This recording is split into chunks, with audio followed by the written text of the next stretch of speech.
नमस्कार। आज के वीडियो में हम संज्ञानात्मक असंगति का सिद्धांत अर्थात थ्योरी ऑफ कॉग्निटिव रिजोनेंस की चर्चा करेंगे।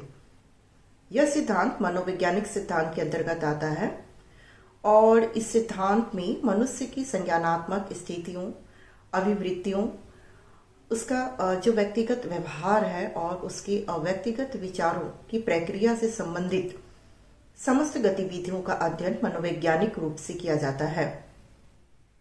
संचार की प्रक्रिया में संज्ञान का काफी महत्व है। संज्ञान जो है किसी भी चीज को जानने की कला है, जिसमें मनुष्य की जिज्ञासा से संबंधित समस्त गतिविधियों का अध्ययन किया जाता है। हम जिस परिवेश या जिस वातावरण में रहते हैं उसी के अनुरूप हमारा समस्त व्यवहार संचालित होता है।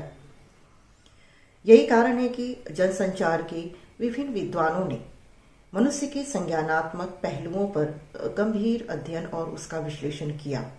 इस सिद्धांत का विकास वर्ष 1957 ईस्वी में लियोन फेस्टिंजर ने किया, जो कि एक अमेरिकन सोशल साइकोलॉजिस्ट थे। असंगति का सिद्धांत इस विश्वास पर आधारित है कि यदि किसी व्यक्ति के दो संज्ञान परस्पर विरोधी है तो वह संज्ञानात्मक असंगति महसूस करेगा।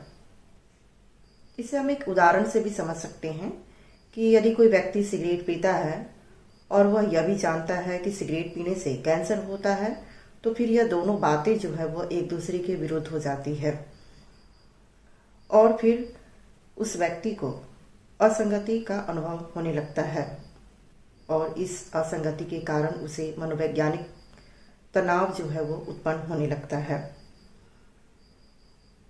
फिर वह इस असंगति को दूर करने का या फिर उसे कम करने का प्रयास करता है और अंत में वह इस निष्कर्ष पर पहुंचेगा कि जो उसके विश्वासों की पुष्टि करे, और यदि उसे विश्वास हो जाता है कि सिगरेट पीने से कैंसर होता है तो वह सिगरेट पीना छोड़ सकता है।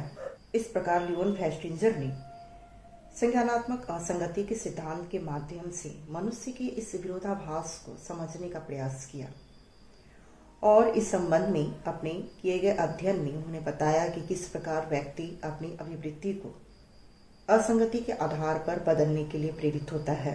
संचारकर्ता के लिए भी यह महत्वपूर्ण हो जाता है कि किसी व्यक्ति पर असंगत सूचना का क्या प्रभाव होता है और वह उस परिस्थिति में किस तरह से उसे निपटने की कोशिश करता है। इस प्रकार हम देखते हैं कि इस सिद्धांत में मनुष्य के संज्ञानात्मक स्थितियों और उसके व्यक्तिगत व्यवहारों से संबंधित विभिन्न पहलुओं का गहराई से अध्ययन किया जाता है।